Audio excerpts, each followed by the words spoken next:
first night, it was a wonderful night. Such a night as is only possible when we are young, dear reader. The sky was so starry, so bright that looking at it, one could not help asking oneself whether ill-humored and capricious people could live under such a sky. That is a youthful question too, dear reader, very youthful, but may the Lord put it more frequently into your heart. Speaking of capricious and ill-humored people, I cannot help recalling my moral condition all that day. From early morning, I had been oppressed by a strange despondency. It suddenly seemed to me that I was lonely, that everyone was forsaking me and going away from me. Of course, anyone is entitled to ask who everyone was, for though I had been living almost 8 years in Petersburg, I had hardly an acquaintance. But what did I want with acquaintances? I was acquainted with all Petersburg as it was. That was why I felt as though they were all deserting me when all Petersburg packed up and went to its summer villa. I felt afraid of being left alone, and for 3 whole days I wandered about the town in profound dejection, not knowing what to do with myself. Whether I walked in the Nevsky, went to the gardens, or sauntered on the embankment, there was not one face of those I had been accustomed to meet at the same time and place all the year. They, of course, do not know me, but I know them. I know them intimately. I have almost made a study of their faces, and am delighted when they are gay and downcast when they are under a cloud.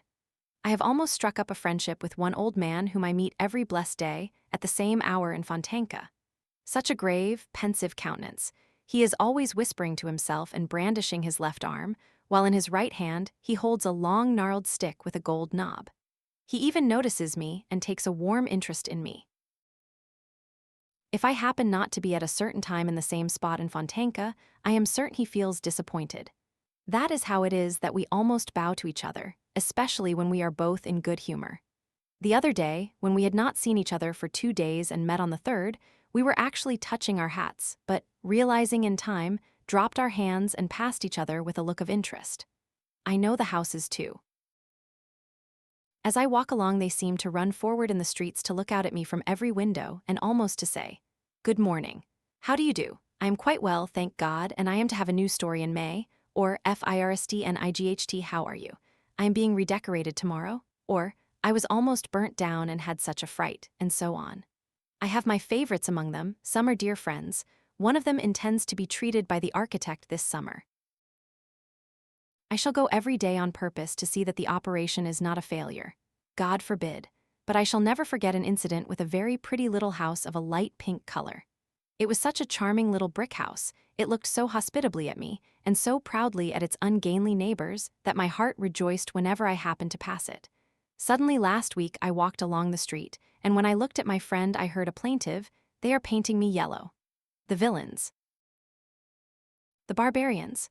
They had spared nothing, neither columns nor cornices, and my poor little friend was as yellow as a canary. It almost made me bilious. And to this day I have not had the courage to visit my poor disfigured friend, painted the color of the celestial empire. So now you understand, reader, in what sense I am acquainted with all Petersburg. I have mentioned already that I had felt worried for 3 whole days before I guessed the cause of my uneasiness. And I felt ill at ease in the street. This one had gone and that one had gone, and what had become of the other? And at home, I did not feel like myself either. For 2 evenings I was puzzling my brains to think what was amiss in my corner, why I felt so uncomfortable in it. And in perplexity I scanned my grimy green walls, my ceiling covered with a spider's web, the growth of which Matrona has so successfully encouraged. I looked over all my furniture, examined every chair, wondering whether the trouble lay there, for if one chair is not standing in the same position as it stood the day before, I am not myself. I looked at the window, but it was all in vain. I was not a bit the better for it. I even bethought me to send for Matrona, and was giving her some fatherly admonitions in regard to the spider's web and sluttishness in general, but she simply stared at me in amazement and went away without saying a word, so that the spider's web is comfortably hanging in its place to this day. I only at last this morning realized what was wrong. Why, they are giving me the slip and making off to their summer villas. Forgive the triviality of the expression, but I am in no mood for fine language. For everything that had been in Petersburg had gone or was going away for the holidays. For every respectable gentleman of dignified appearance who took a cab was at once transformed, in my eyes, into a respectable head of a household who, after his daily duties were over, was making his way to the bosom of his family, to the summer villa. For all the passers-by had now quite a peculiar air which seemed to say to everyone they met, "We are only here for the moment, gentlemen, and in another 2 hours we shall be going off to the summer villa." If a window opened after delicate fingers, white as snow, had tapped upon the pane, and the head of a pretty girl was thrust out, calling to a street seller with pots of flowers. At once on the spot, I fancied that those flowers were being bought not simply in order to enjoy the flowers and the spring in stuffy town lodgings, but because they would all be very soon moving into the country and could take the flowers with them. What is more, I made such progress in my new peculiar sort of investigation that I could distinguish correctly from the mere air of each in what summer villa he was living. The inhabitants of Kameny and Aptekarsky Islands, or of the Peterhof Road, were marked by the studied elegance of their manner, their fashionable summer suits, and the fine carriages in which they drove to town. Visitors to Pargalovo and places further away impressed one at first sight by their reasonable and dignified air. The tripper to Krestovsky Island could be recognized by his look of irrepressible gaiety. If I chanced to meet a long procession of wagoners walking lazily with the reins in their hands beside wagons loaded with regular mountains of furniture, tables, chairs, ottomans and sofas, and domestic utensils of all sorts, frequently with a decrepit cook sitting on the top of it all, guarding her master's property as though it were the apple of her eye. Or if I saw boats heavily loaded with household goods crawling along the Neva or Fontanka to the Black River or the islands, the wagons and the boats were multiplied tenfold, 100-fold in my eyes. I fancied that everything was astir and moving, everything was going in regular caravans to the summer villas. It seemed as though Petersburg threatened to become a wilderness, so that at last I felt ashamed, mortified, and sad that I had nowhere to go for the holidays and no reason to go away. I was ready to go away with every wagon, to drive off with every gentleman of respectable appearance who took a cab, but no one, absolutely no one, invited me. It seemed they had forgotten me, as though really I were a stranger to them. I took long walks, succeeding, as I usually did, in quite forgetting where I was, when I suddenly found myself at the city gates. Instantly I felt light-hearted, and I passed the barrier and walked between cultivated fields and meadows, unconscious of fatigue and feeling only all over as though a burden were falling off my soul. All the passers-by gave me such friendly looks that they seemed almost greeting me, they all seemed so pleased at something. They were all smoking cigars, every one of them, and I felt pleased as I never had before. It was as though I had suddenly found myself in Italy, so strong was the effect of nature upon a half-sick townsman like me, almost stifling between city walls. There is something inexpressibly touching in nature round Petersburg, when at the approach of spring she puts forth all her might, all the powers bestowed on her by heaven, when she breaks into leaf, decks herself out, and spangles herself with flowers. Somehow I cannot help being reminded of a frail, consumptive girl, at whom one sometimes looks with compassion, sometimes with sympathetic love, whom sometimes one simply does not notice, though suddenly in one instant she becomes, as though by chance, inexplicably lovely and exquisite, and impressed and intoxicated, one cannot help asking oneself what power made those sad, pensive eyes flash with such fire. What summoned the blood to those pale, wan cheeks?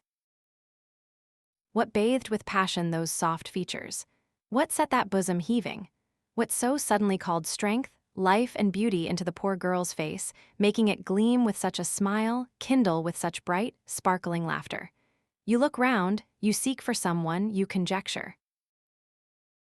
But the moment passes, and next day you meet, maybe, the same pensive and preoccupied look as before, the same pale face, the same meek and timid movements, and even signs of remorse, traces of a mortal anguish and regret for the fleeting distraction. And you grieve that the momentary beauty has faded so soon never to return, that it flashed upon you so treacherously, so vainly, grieve because you had not even time to love her. And yet my night was better than my day. This was how it happened. I came back to the town very late, and it had struck 10 as I was going towards my lodgings. My way lay along the canal embankment, where at that hour you never meet a soul. It is true that I live in a very remote part of the town. I walked along singing, for when I am happy I am always humming to myself like every happy man who has no friend or acquaintance with whom to share his joy. Suddenly, I had a most unexpected adventure. Leaning on the canal railing stood a woman with her elbows on the rail. She was apparently looking with great attention at the muddy water of the canal. She was wearing a very charming yellow hat and a jaunty little black mantle. She's a girl, and I am sure she is dark, I thought. She did not seem to hear my footsteps, and did not even stir when I passed by with bated breath and loudly throbbing heart. Strange, I thought. She must be deeply absorbed in something, and all at once I stopped as though petrified. I heard a muffled sob. Yes, I was not mistaken, the girl was crying, and a minute later I heard sob after sob. Good heavens! My heart sank.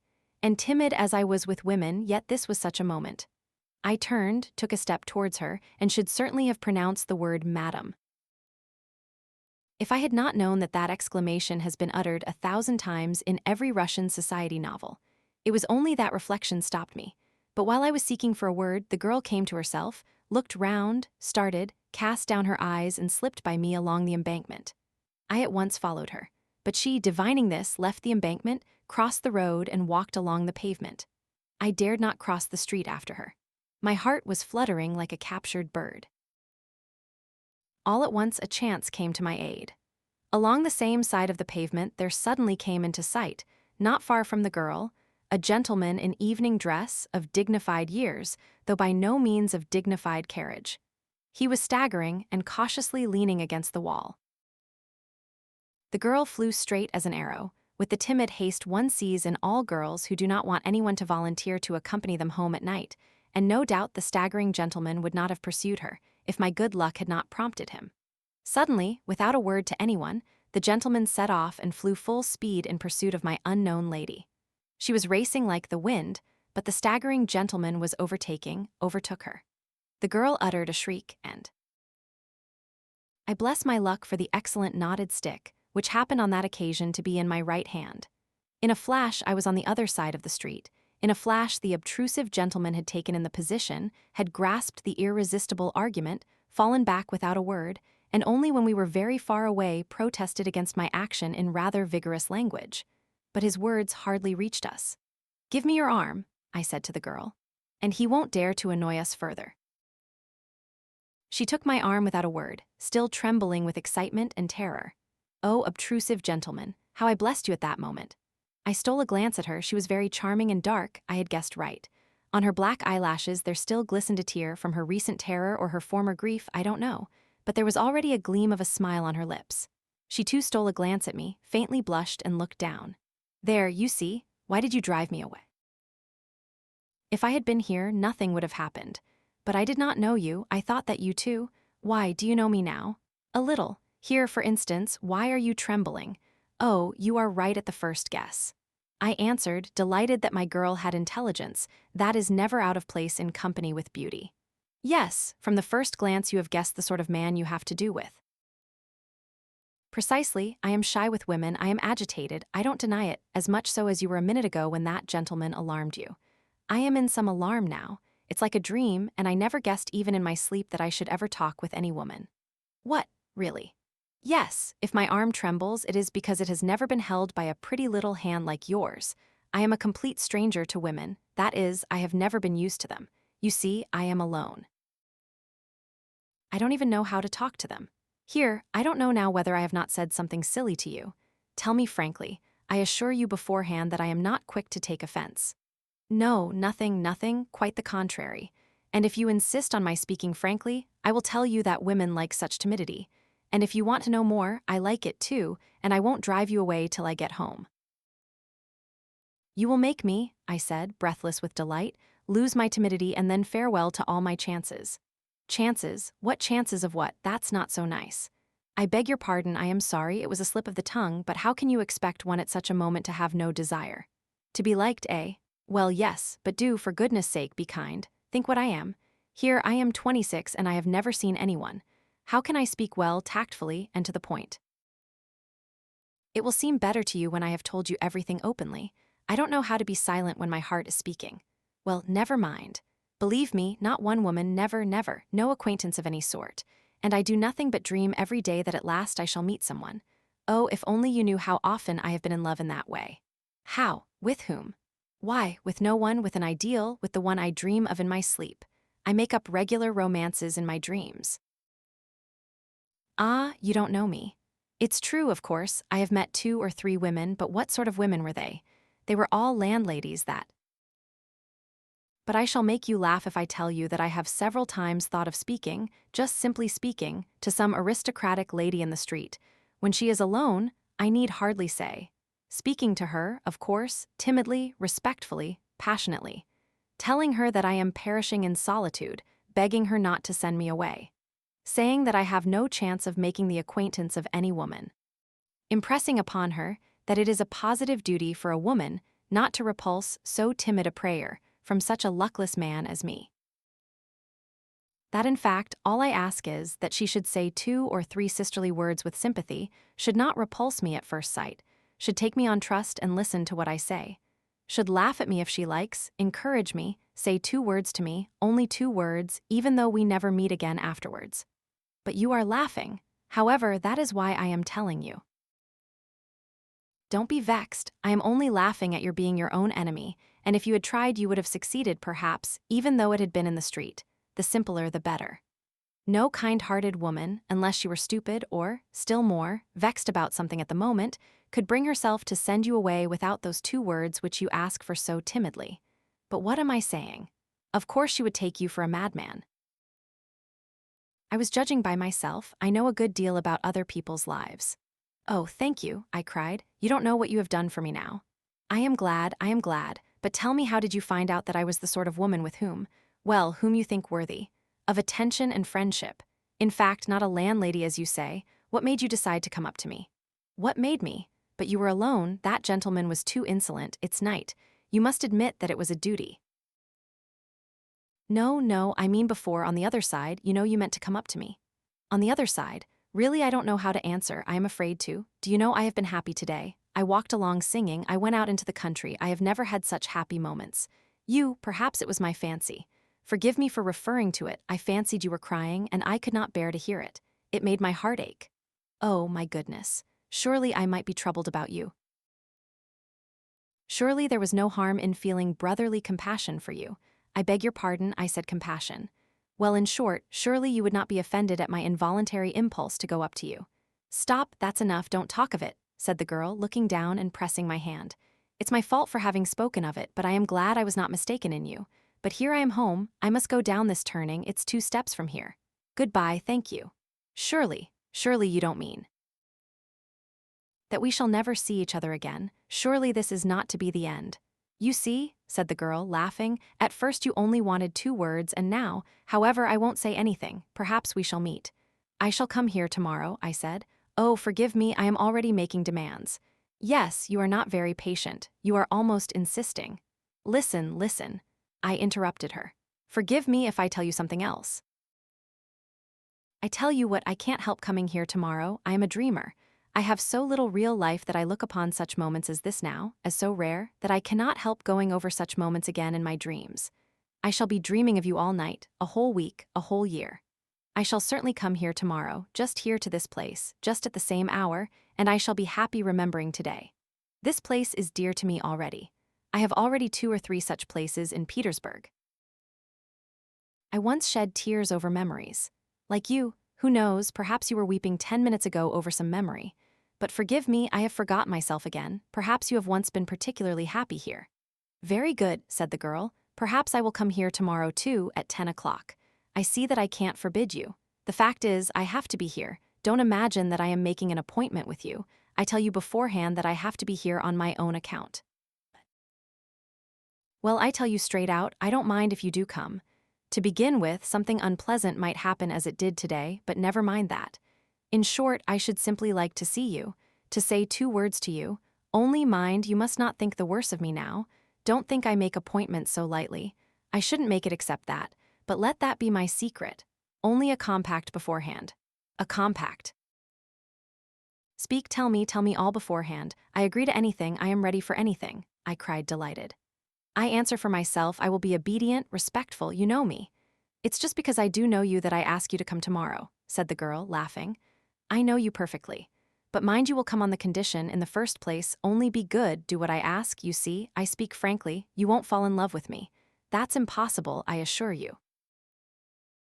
I am ready for friendship, here's my hand. But you mustn't fall in love with me, I beg you. I swear, I cried, gripping her hand. Hush, don't swear, I know you are ready to flare up like gunpowder. Don't think ill of me for saying so. If only you knew, I too have no one to whom I can say a word, whose advice I can ask.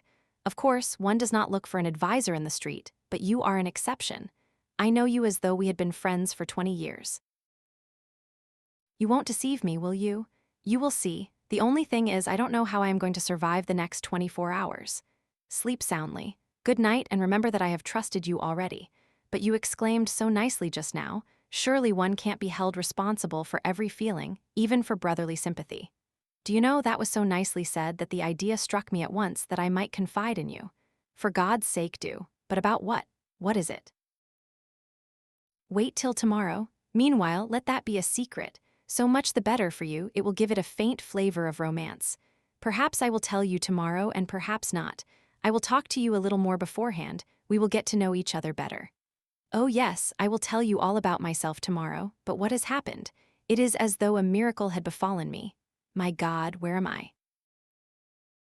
Come, tell me, aren't you glad that you were not angry and did not drive me away at the first moment, as any other woman would have done? In 2 minutes you have made me happy forever. Yes, happy. Who knows, perhaps you have reconciled me with myself, solved my doubts. Perhaps such moments come upon me. But there, I will tell you all about it tomorrow, you shall know everything, everything. Very well, I consent, you shall begin. Agreed. Goodbye till tomorrow. Till tomorrow. And we parted. I walked about all night, I could not make up my mind to go home, I was so happy. Tomorrow. WL, so you have survived, she said, pressing both my hands. I've been here for the last 2 hours, you don't know what a state I have been in all day. I know, but to business. Do you know why I have come? Not to talk nonsense, as I did yesterday. I tell you what, we must behave more sensibly in future. I thought a great deal about it last night. In what way, in what must we be more sensible? I am ready for my part, but really nothing more sensible has happened to me in my life than this now. Really. In the first place, I beg you not to squeeze my hand so. Secondly, I must tell you that I spent a long time thinking about you and feeling doubtful today. And how did it end? How did it end? The upshot of it is that we must begin all over again, because the conclusion I reached today was that I don't know you at all, that I behaved like a baby last night, like a little girl. And of course, the fact of it is that it's my soft heart that is to blame. That is, I sang my own praises, as one always does in the end when one analyzes one's conduct. And therefore, to correct my mistake, I've made up my mind to find out all about you minutely. But as I have no one from whom I can find out anything, you must tell me everything fully yourself. Well, what sort of man are you? Come, make haste, begin, tell me your whole history. My history? I cried in alarm. My history? But who has told you I have a history? I have no history. Then how have you lived if you have no history? She interrupted, laughing. Absolutely without any history. I have lived, as they say, keeping myself to myself, that is, utterly alone, entirely alone. Do you know what it means to be alone? But how alone? Do you mean you never saw anyone? Oh no, I see people, of course, but still I am alone. SECONDNIGHT, why do you never talk to anyone? Strictly speaking, with no one. Who are you then? Explain yourself. Stay, I guess, most likely, like me, you have a grandmother. She is blind and will never let me go anywhere, so that I have almost forgotten how to talk. And when I played some pranks 2 years ago and she saw there was no holding me in, she called me up and pinned my dress to hers, and ever since we sit like that for days together. She knits a stocking, though she's blind, and I sit beside her, sew or read aloud to her. It's such a queer habit. Here for 2 years I've been pinned to her. Good heavens, what misery. But no, I haven't a grandmother like that. Well, if you haven't, why do you sit at home? Listen, do you want to know the sort of man I am? Yes, in the strict sense of the word. In the very strictest sense of the word. Very well, I am a type. Type, what sort of type? Cried the girl, laughing as though she had not had a chance of laughing for a whole year. Yes, it's very amusing talking to you. Look, here's a seat, let us sit down. No one is passing here, no one will hear us, and begin your history. For it's no good you're telling me, I know you have a history, only you are concealing it. To begin with, what is a type? A type. A type is an original, it's an absurd person. I said, infected by her childish laughter. It's a character. Listen, do you know what is meant by a dreamer?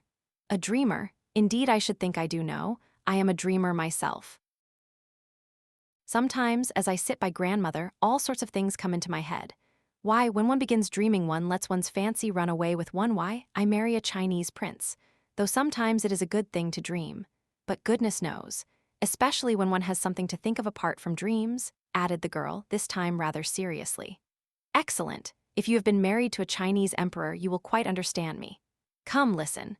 But 1 minute, I don't know your name yet. At last, you have been in no hurry to think of it. Oh my goodness, it never entered my head, I felt quite happy as it was. My name is Nastenka. Nastenka and nothing else.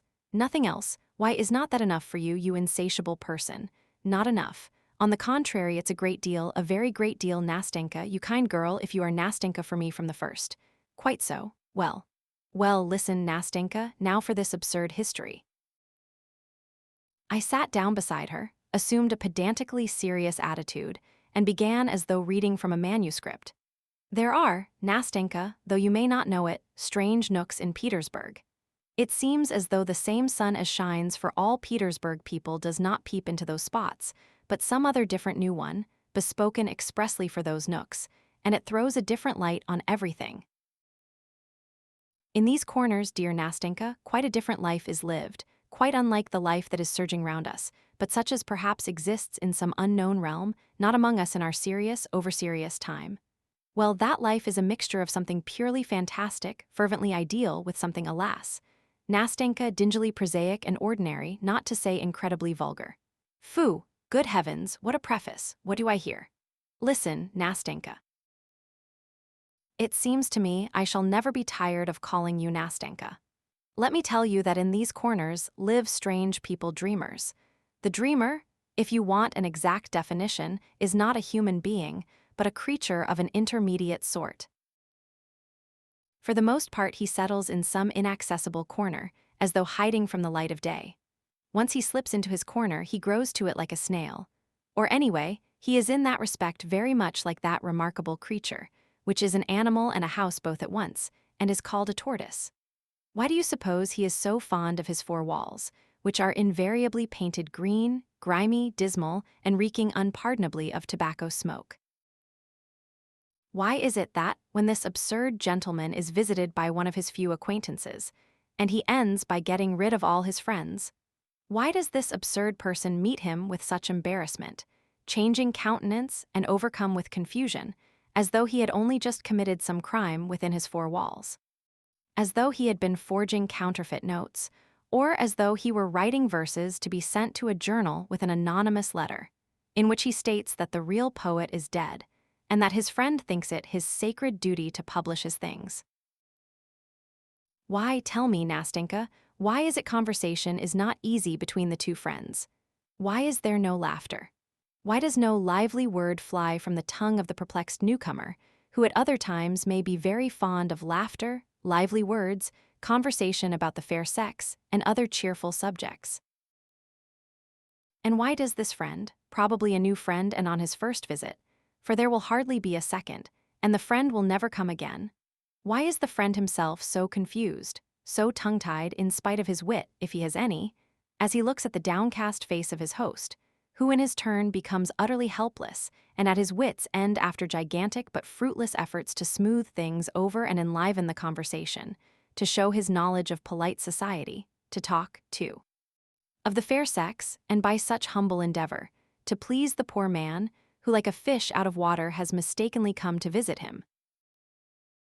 Why does the gentleman, all at once remembering some very necessary business which never existed, suddenly seize his hat and hurriedly make off, snatching away his hand from the warm grip of his host, who was trying his utmost to show his regret and retrieve the lost position? Why does the friend chuckle as he goes out of the door, and swear never to come and see this queer creature again, though the queer creature is really a very good fellow? And at the same time, he cannot refuse his imagination the little diversion of comparing the queer fellow's countenance during their conversation with the expression of an unhappy kitten treacherously captured, roughly handled, frightened, and subjected to all sorts of indignities by children, till utterly crestfallen. It hides away from them under a chair in the dark, and there must needs at its leisure bristle up, spit, and wash its insulted face with both paws, and long afterwards look angrily at life and nature, and even at the bits saved from the master's dinner for it by the sympathetic housekeeper. "Listen," interrupted Nastenka, who had listened to me all the time in amazement, opening her eyes and her little mouth. "Listen, I don't know in the least why it happened and why you ask me such absurd questions. All I know is that this adventure must have happened word for word to you." "Doubtless," I answered with the gravest face. "Well, since there is no doubt about it, go on," said Nastenka, "because I want very much to know how it will end." "You want to know, Nastenka, what our hero, that is I for the hero of the whole business was my humble self, did in his corner.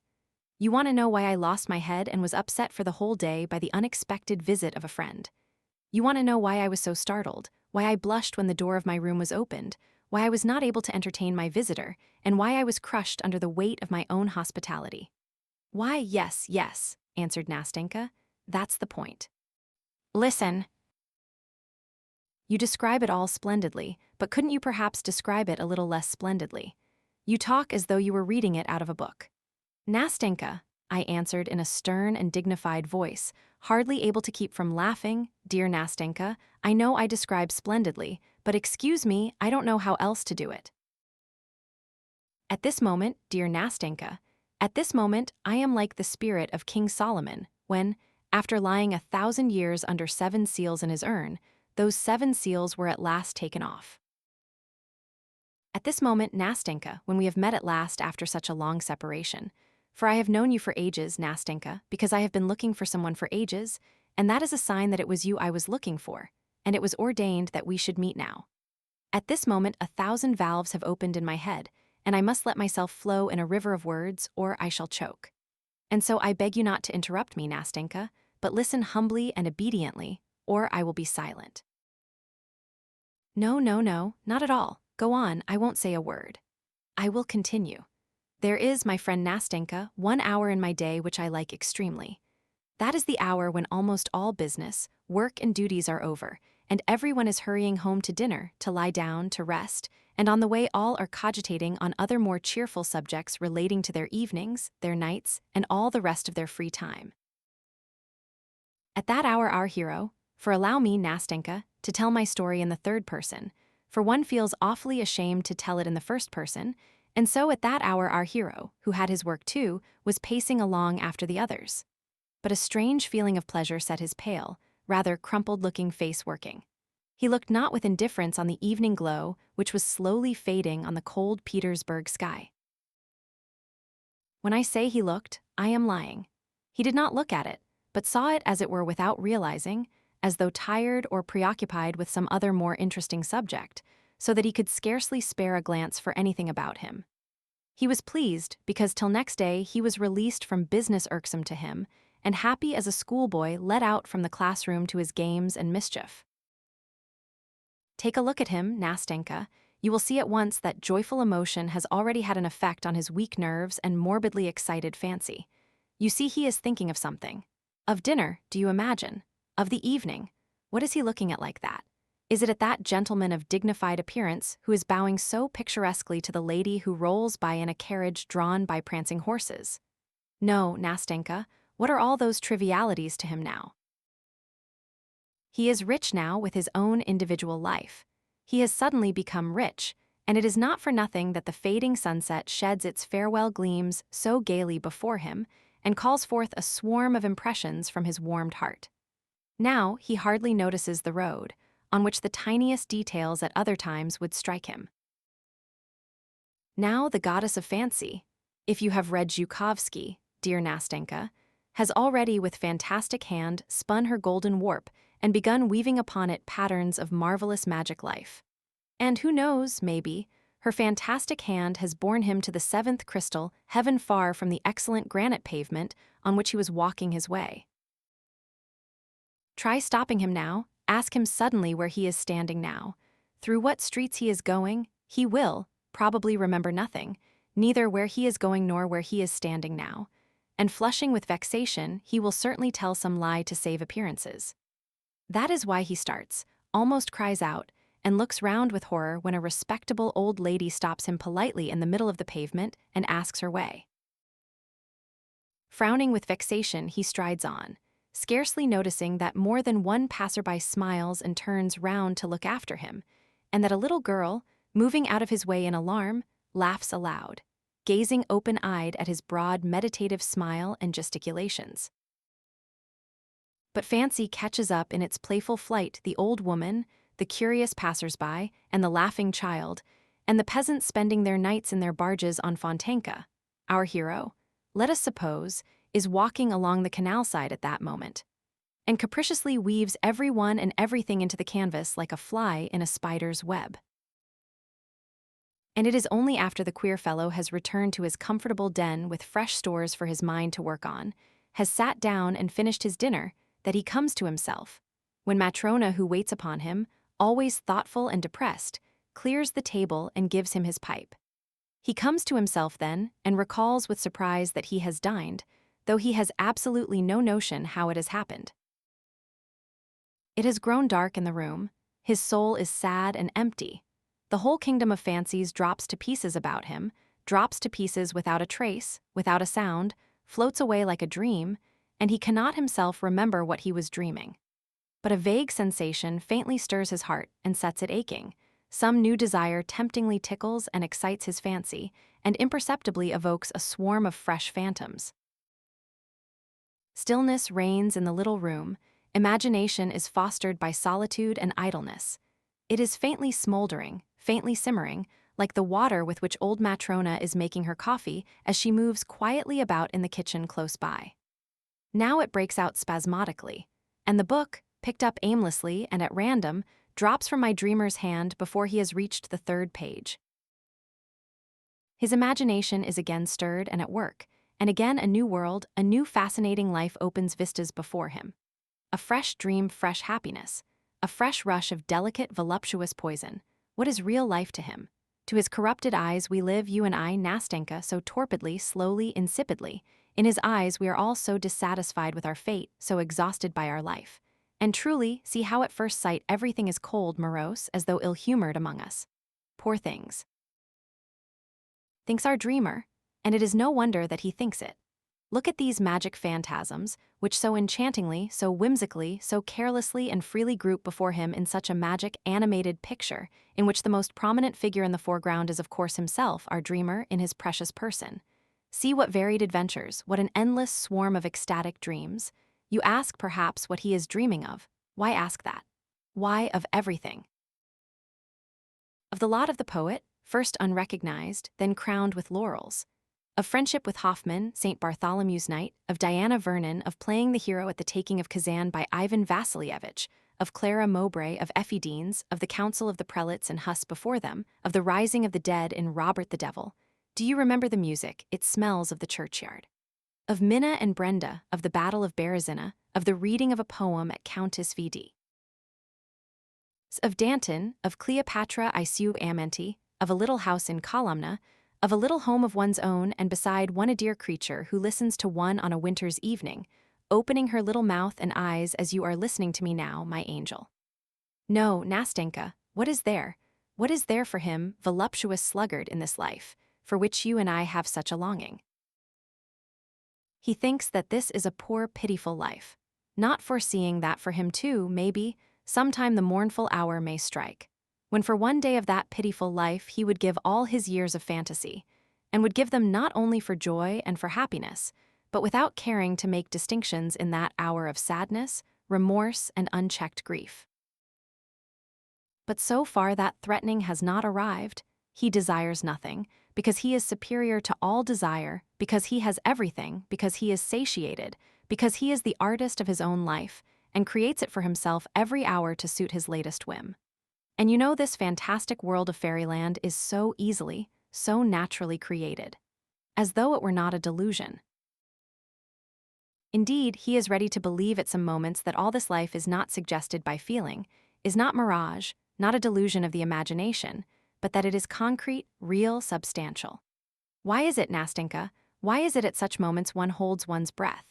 Why, by what sorcery, through what incomprehensible caprice, is the pulse quickened, does a tear start from the dreamer's eye, while his pale moist cheeks glow, while his whole being is suffused with an inexpressible sense of consolation? Why is it that whole sleepless nights pass like a flash in inexhaustible gladness and happiness, and when the dawn gleams rosy at the window and daybreak floods the gloomy room with uncertain, fantastic light? As in Petersburg, our dreamer, worn out and exhausted, flings himself on his bed and drops asleep with thrills of delight in his morbidly overwrought spirit, and with a weary sweet ache in his heart.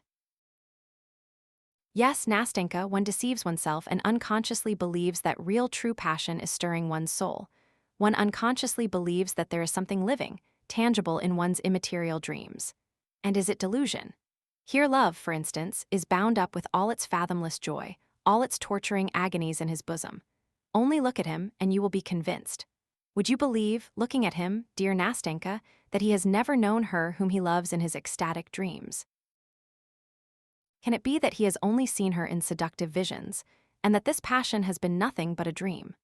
Surely they must have spent years hand in hand together, alone the two of them, casting off all the world and each uniting his or her life with the other's. Surely when the hour of parting came, she must have lain sobbing and grieving on his bosom, heedless of the tempest raging under the sullen sky, heedless of the wind which snatches and bears away the tears from her black eyelashes. Can all of that have been a dream? And that garden, dejected, forsaken, run wild, with its little moss-grown paths, solitary, gloomy, where they used to walk so happily together, where they hoped, grieved, loved each other so long and so fondly.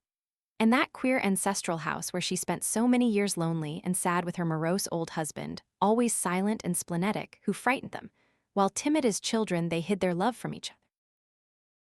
What torments they suffered, what agonies of terror, how innocent, how pure was their love, and how, I need hardly say, Nastenka, malicious people were. And, good heavens! Surely he met her afterwards, far from their native shores, under alien skies, in the hot south in the divinely eternal city, in the dazzling splendor of the ball to the crash of music, in a palazzo, it must be in a palazzo, drowned in a sea of lights on the balcony, wreathed in myrtle and roses, where, recognizing him, she hurriedly removes her mask and whispering, "I am free," flings herself trembling into his arms, and with a cry of rapture, clinging to one another. In one instant, they forget their sorrow and their parting and all their agonies, and the gloomy house and the old man and the dismal garden in that distant land, and the seat on which with a last passionate kiss she tore herself away from his arms, numb with anguish and despair.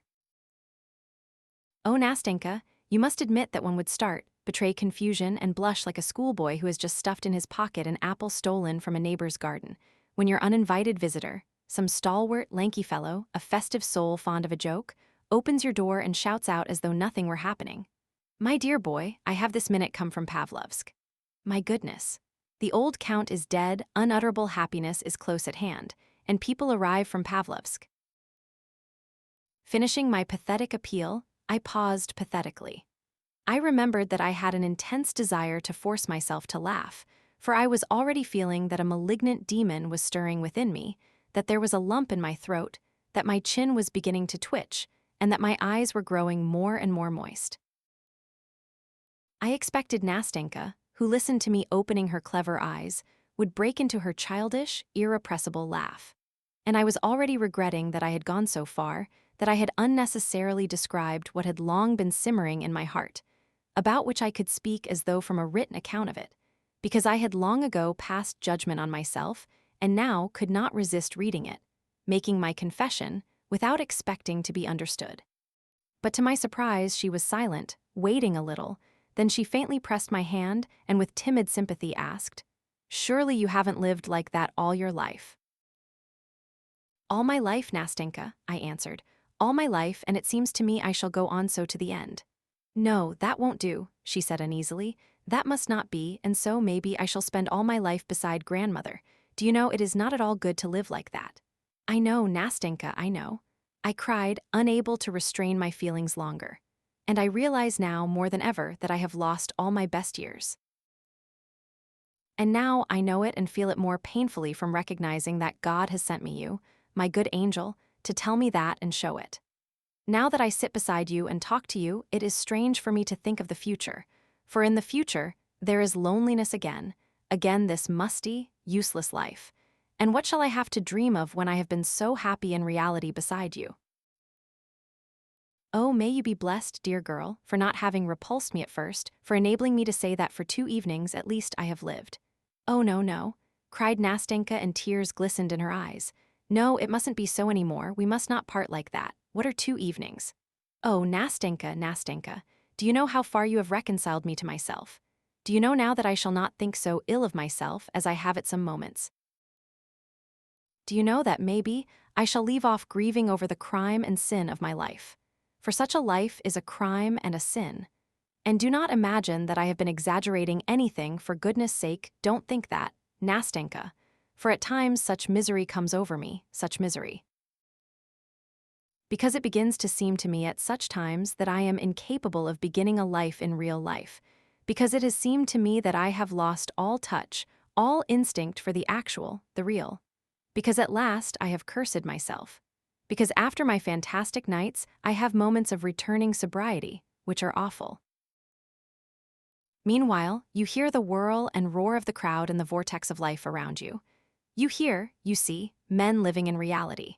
You see that life for them is not forbidden, that their life does not float away like a dream, like a vision, that their life is being eternally renewed, eternally youthful, and not 1 hour of it is the same as another. While fancy is so spiritless, monotonous to vulgarity and easily scared, the slave of shadows, of the idea, the slave of the first cloud that shrouds the sun, and overcasts with depression the true Petersburg heart so devoted to the sun. And what is fancy and depression? One feels that this inexhaustible fancy is weary at last and worn out with continual exercise, because one is growing into manhood, outgrowing one's old ideals. They are being shattered into fragments, into dust. If there is no other life, one must build one up from the fragments. And meanwhile the soul longs and craves for something else. And in vain the dreamer rakes over his old dreams, as though seeking a spark among the embers, to fan them into flame, to warm his chilled heart by the rekindled fire, and to rouse up in it again all that was so sweet, that touched his heart, that set his blood boiling, drew tears from his eyes, and so luxuriously deceived him. Do you know, Nastenka, the point I have reached? Do you know that I am forced now to celebrate the anniversary of my own sensations, the anniversary of that which was once so sweet, which never existed in reality? For this anniversary is kept in memory of those same foolish, shadowy dreams, and to do this because those foolish dreams are no more, because I have nothing to earn them with. You know, even dreams do not come for nothing. Do you know that I love now to recall and visit at certain dates the places where I was once happy in my own way?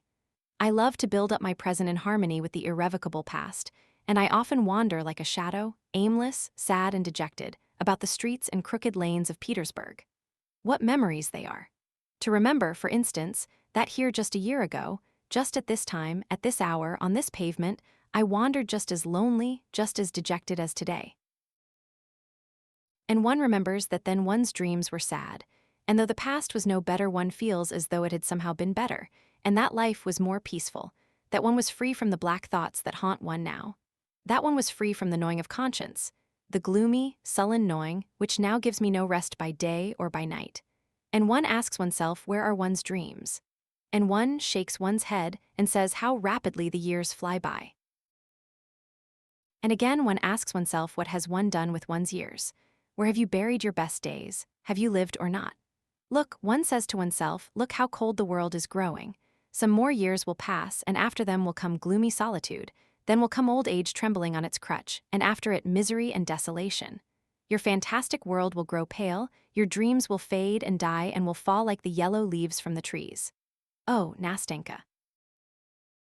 You know it will be sad to be left alone, utterly alone, and to have not even anything to regret, nothing, absolutely nothing. For all that you have lost, all was nothing, stupid, simple nullity, there has been nothing but dreams. Come, don't work on my feelings anymore. said Nastenka, wiping away a tear which was trickling down her cheek. Now it's over. Now we shall be two together. Now, whatever happens to me, we will never part. Listen, I am a simple girl. I have not had much education, though grandmother did get a teacher for me, but truly I understand you. For all that you have described I have been through myself, when grandmother pinned me to her dress. Of course, I should not have described it so well as you have. I am not educated, she added timidly, for she was still feeling a sort of respect for my pathetic eloquence and lofty style. But I am very glad that you have been quite open with me.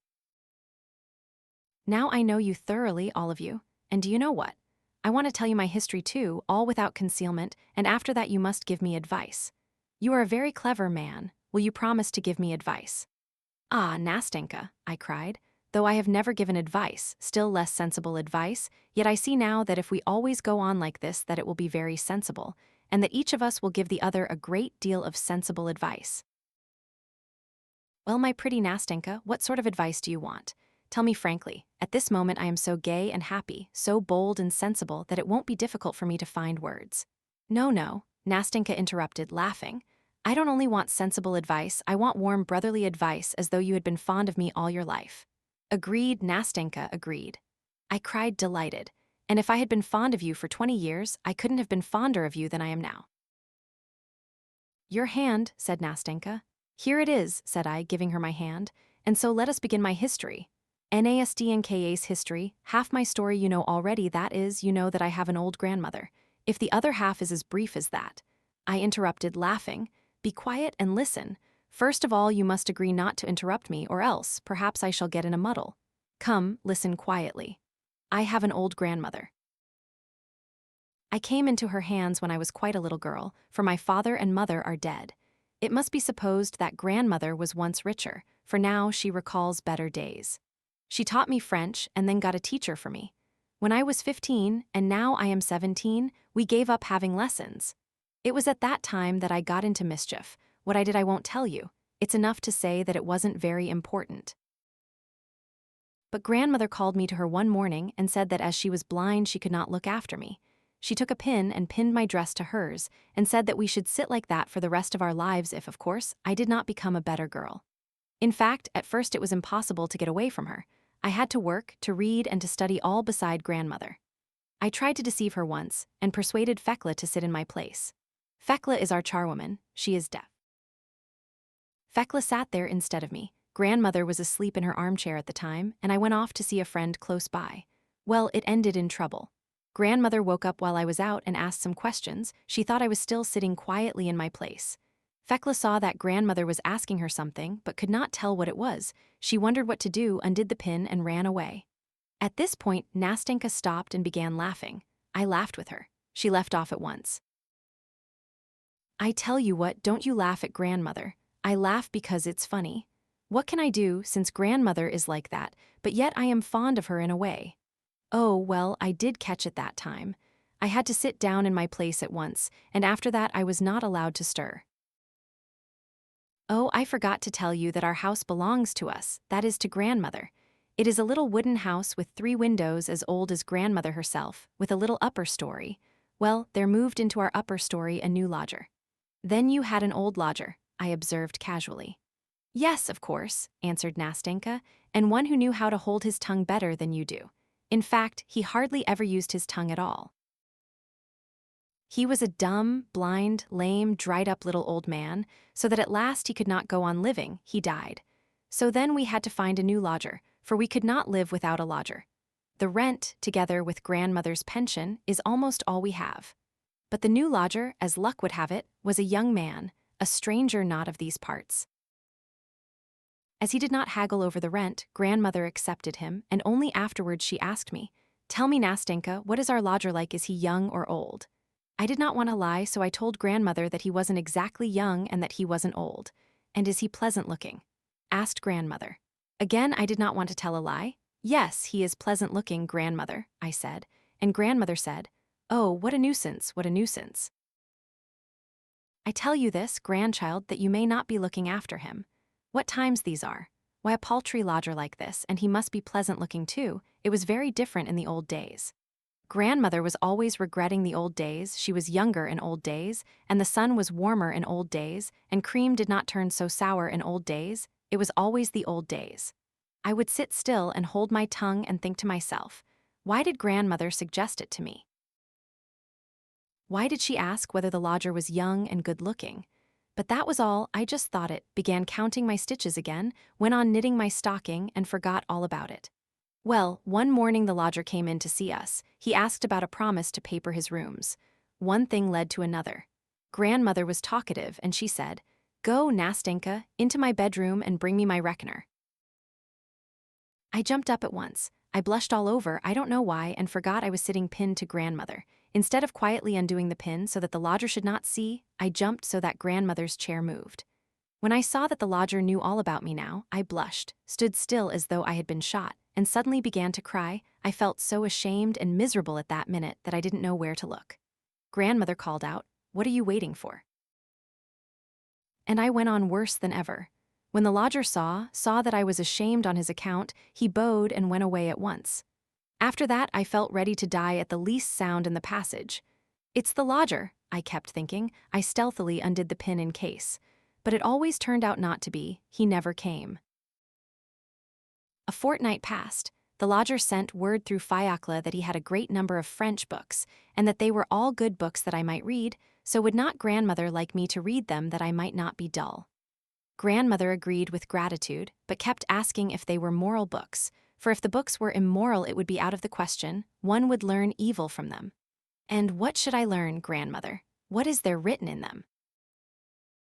Ah, she said, what's described in them is how young men seduce virtuous girls, how, on the excuse that they want to marry them, they carry them off from their parents' houses, how afterwards they leave these unhappy girls to their fate, and they perish in the most pitiful way. I read a great many books, said grandmother, and it is all so well described that one sits up all night and reads them on the sly.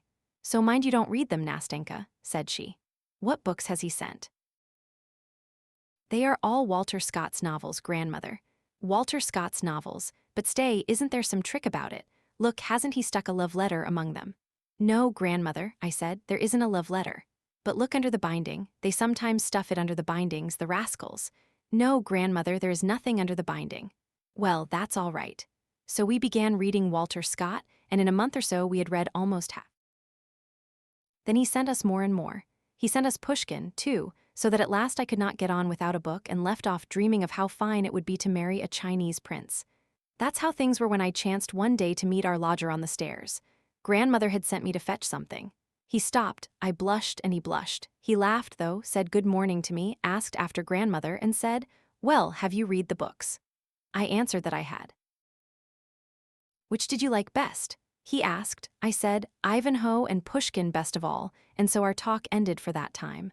A week later I met him again on the stairs. That time grandmother had not sent me, I wanted to get something for myself. It was past 2 and the lodger used to come home at that time. "Good afternoon," said he. I said good afternoon too. "Aren't you dull," he said, "sitting all day with your grandmother?" When he asked that, I blushed, I don't know why, I felt ashamed, and again I felt offended, I suppose because other people had begun to ask me about that. I wanted to go away without answering, but I hadn't the strength. "Listen," he said, "you are a good girl. Excuse my speaking to you like that, but I assure you that I wish for your welfare quite as much as your grandmother. Have you no friends that you could go and visit?" I told him I hadn't any, that I had had no friend but Mashenka, and she had gone away to Pskov. "Listen," he said, "would you like to go to the theater with me?" "To the theater? What about grandmother?" "But you must go without your grandmother's knowing it," he said. "No," I said, "I don't want to deceive grandmother. Goodbye." "Well, goodbye," he answered, and said nothing more. Only after dinner he came to see us, sat a long time talking to grandmother, asked her whether she ever went out anywhere, whether she had acquaintances, and suddenly said, "I have taken a box at the opera for this evening. They are giving The Barber of Seville. My friends meant to go, but afterwards refused, so the ticket is left on my hands." "The Barber of Seville?" cried grandmother. "Why, the same they used to act in old days." "Yes, it's the same barber," he said, and glanced at me. I saw what it meant and turned crimson, and my heart began throbbing with suspense. "To be sure, I know it," said grandmother. "Why, I took the part of Rosna myself in old days at a private performance. So wouldn't you like to go today?" said the lodger, "or my ticket will be wasted." "By all means let us go," said grandmother. "Why shouldn't we? And my Nastenka here has never been to the theater." My goodness, what joy. We got ready at once, put on our best clothes, and set off. Though grandmother was blind, still she wanted to hear the music. Besides, she is a kind old soul. What she cared most for was to amuse me. We should never have gone of ourselves. What my impressions of the Barber of Seville were I won't tell you. But all that evening our lodger looked at me so nicely, talked so nicely, that I saw at once that he had meant to test me in the morning when he proposed that I should go with him alone. Well, it was joy. I went to bed so proud, so gay, my heart beat so that I was a little feverish, and all night I was raving about the Barber of Seville. I expected that he would come and see us more and more often after that, but it wasn't so at all. He almost entirely gave up coming. He would just come in about once a month, and then only to invite us to the theater. We went twice again. Only I wasn't at all pleased with that. I saw that he was simply sorry for me because I was so hardly treated by grandmother, and that was all. As time went on, I grew more and more restless. I couldn't sit still, I couldn't read, I couldn't work. Sometimes I laughed and did something to annoy grandmother, at another time I would cry. At last I grew thin and was very nearly ill. The opera season was over, and our lodger had quite given up coming to see us. Whenever we met, always on the same staircase, of course, he would bow so silently, so gravely, as though he did not want to speak, and go down to the front door, while I went on standing in the middle of the stairs, as red as a cherry, for all the blood rushed to my head at the sight of him. Now the end is near. Just a year ago, in May, the lodger came to us and said to grandmother that he had finished his business here, and that he must go back to Moscow for a year. When I heard that, I sank into a chair half dead. Grandmother did not notice anything, and having informed us that he should be leaving us, he bowed and went away. What was I to do? I thought and fretted, and at last I made up my mind. Next day he was to go away, and I made up my mind to end it all that evening when grandmother went to bed. And so it happened. I made up all my clothes in a parcel, all the linen I needed, and with the parcel in my hand, more dead than alive, went upstairs to our lodger. I believe I must have stayed an hour on the staircase. When I opened his door, he cried out as he looked at me. He thought I was a ghost, and rushed to give me some water, for I could hardly stand up. My heart beat so violently that my head ached, and I did not know what I was doing. When I recovered, I began by laying my parcel on his bed, sat down beside it, hid my face in my hands, and went into floods of tears. I think he understood it all at once and looked at me so sadly that my heart was torn. "Listen," he began. "Listen, Nastenka, I can't do anything. I am a poor man, for I have nothing, not even a decent birth. How could we live if I were to marry you?" We talked a long time, but at last I got quite frantic. I said I could not go on living with grandmother, that I should run away from her, that I did not want to be pinned to her, and that I would go to Moscow if he liked, because I could not live without him. Shame and pride and love were all clamoring in me at once, and I fell on the bed almost in convulsions. I was so afraid of a refusal. He sat for some minutes in silence, then got up, came up to me and took me by the hand. "Listen, my dear good Nastenka, listen. I swear to you that if I am ever in a position to marry, you shall make my happiness. I assure you that now you are the only one who could make me happy. Listen, I am going to Moscow and shall be there just a year. I hope to establish my position.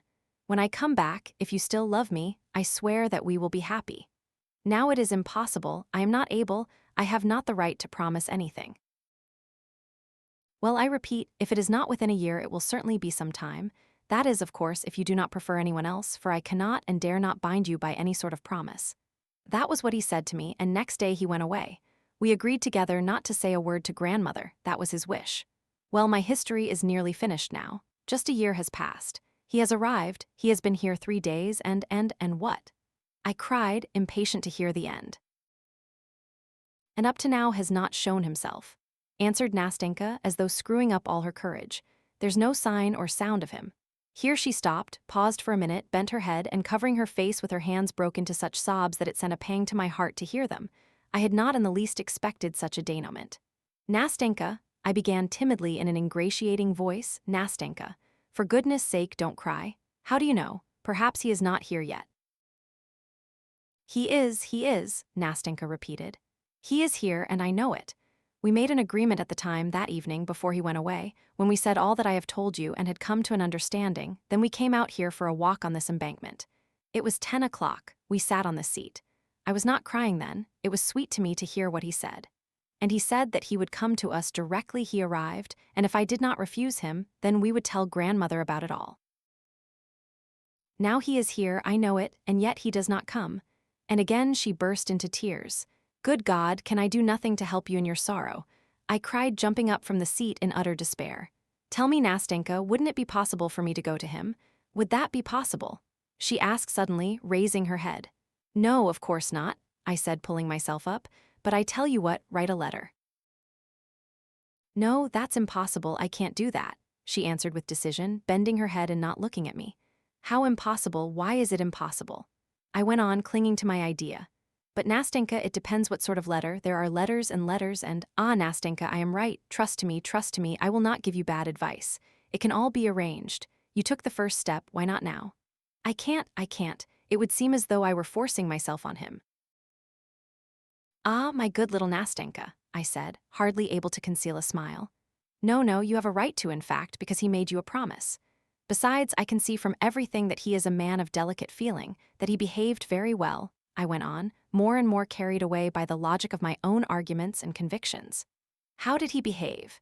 He bound himself by a promise. He said that if he married at all, he would marry no one but you. He gave you full liberty to refuse him at once. Under such circumstances, you may take the first step, you have the right, you are in the privileged position if, for instance, you wanted to free him from his promise. Listen, how would you write? Write what? This letter. I tell you how I would write, dear sir. Must I really begin like that, dear sir? You certainly must, though after all I don't know, I imagine. Well, what next?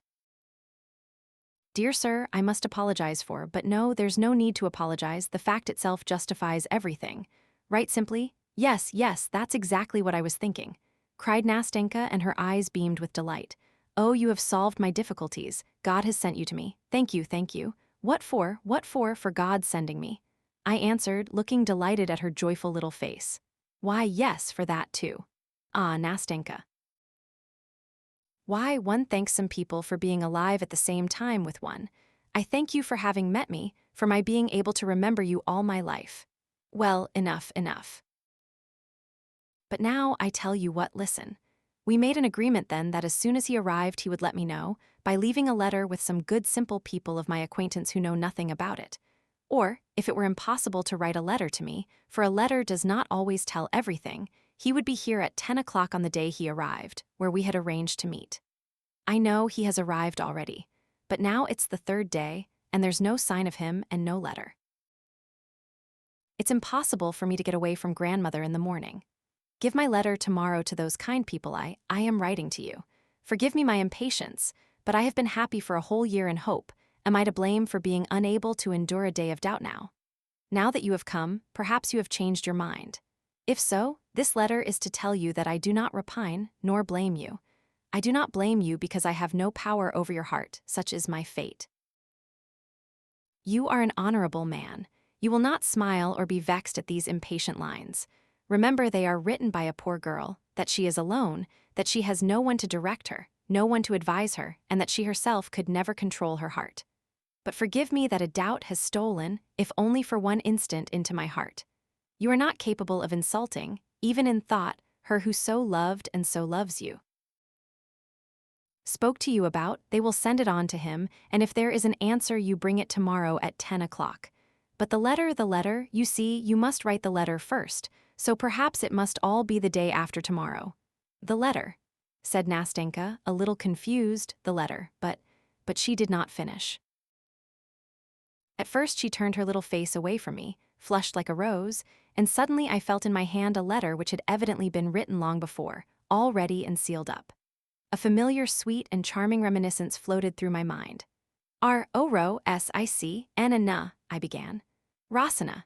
We both hummed together, I almost embracing her with delight, while she blushed as only she could blush, and laughed through the tears which gleamed like pearls on her black eyelashes. Come, enough. Goodbye now, she said, speaking rapidly. Here is the letter, here is the address to which you are to take it. Goodbye till we meet again, till tomorrow. She pressed both my hands warmly, nodded her head, and flew like an arrow down her side street. I stood still for a long time, following her with my eyes.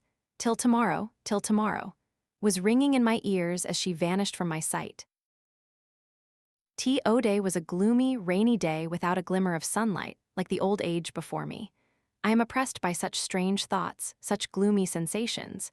Questions still so obscure to me are crowding into my brain, and I seem to have neither power nor will to settle them. It's not for me to settle all this. Today we shall not meet. Yesterday, when we said goodbye, the clouds began gathering over the sky and a mist rose. I said that tomorrow it would be a bad day. She made no answer. She did not want to speak against her wishes. For her that day was bright and clear, not one cloud should obscure her happiness. If it rains we shall not see each other, she said. I shall not come. I thought that she would not notice today's rain, and yet she has not come. Yesterday was our third interview, our third white night. But how fine joy and happiness makes anyone. How brimming over with love the heart is. One seems longing to pour out one's whole heart. One wants everything to be gay, everything to be laughing. And how infectious that joy is. There was such a softness in her words, such a kindly feeling in her heart towards me yesterday. How solicitous and friendly she was, how tenderly she tried to give me courage. Oh, the coquetry of happiness. While I took it all for the genuine thing, I thought that but my God, how could I have thought it? How could I have been so blind when everything had been taken by another already, when nothing was mine? When, in fact, her very tenderness to me, her anxiety, her love. Yes, love for me was nothing else but joy at the thought of seeing another man so soon, desire to include me, too, in her happiness. When he did not come, when we waited in vain, she frowned, she grew timid and discouraged. Her movements, her words, were no longer so light, so playful, so gay. And strange to say, she redoubled her attentiveness to me, as though instinctively desiring to lavish on me what she desired for herself so anxiously, if her wishes were not accomplished. My Nastenka was so downcast, so dismayed, that I think she realized at last that I loved her, and was sorry for my poor love. So when we are unhappy we feel the unhappiness of others more. Feeling is not destroyed but concentrated. THIRD I went to meet her with a full heart, and was all impatience. I had no presentiment that I should feel as I do now, that it would not all end happily. She was beaming with pleasure, she was expecting an answer. The answer was himself. He was to come, to run at her call. She arrived a whole hour before I did. At first she giggled at everything, laughed at every word I said. I began talking, but relapsed into silence. "Do you know why I am so glad?" she said. "So glad to look at you. Why I like you so much today." "Well," I asked, and my heart began throbbing. "I like you because you have not fallen in love with me. You know that some men in your place would have been pestering and worrying me, would have been sighing and miserable, while you are so nice." Then she wrung my hand so hard that I almost cried out. She laughed. "Goodness, what a friend you are." She began gravely a minute later. "God sent you to me. What would have happened to me if you had not been with me now? How disinterested you are, how truly you care for me. When I am married we will be great friends, more than brother and sister. I shall care almost as I do for him." I felt horribly sad at that moment, yet something like laughter was stirring in my soul. "You are very much upset," I said. "You are frightened, you think he won't come. Oh dear." She answered, "If I were less happy, I believe I should cry at your lack of faith, at your reproaches. However, you have made me think and have given me a lot to think about, but I shall think later, and now I will own that you are right. Yes, I am somehow not myself. I am all suspense and feel everything as it were too lightly. But hush, that's enough about feelings." At that moment we heard footsteps, and in the darkness we saw a figure coming towards us. We both started, she almost cried out. I dropped her hand and made a movement as though to walk away. But we were mistaken, it was not he. "What are you afraid of? Why did you let go of my hand?" she said, giving it to me again. "Come, what is it? We will meet him together. I want him to see how fond we are of each other." "How fond we are of each other," I cried. "Oh, Nastenka, Nastenka," I thought, "how much you have told me in that saying." Such fondness at certain moments makes the heart cold and the soul heavy. Your hand is cold, mine burns like fire. How blind you are, Nastenka. Oh, how unbearable a happy person is sometimes, but I could not be angry with you. At last my heart was too full.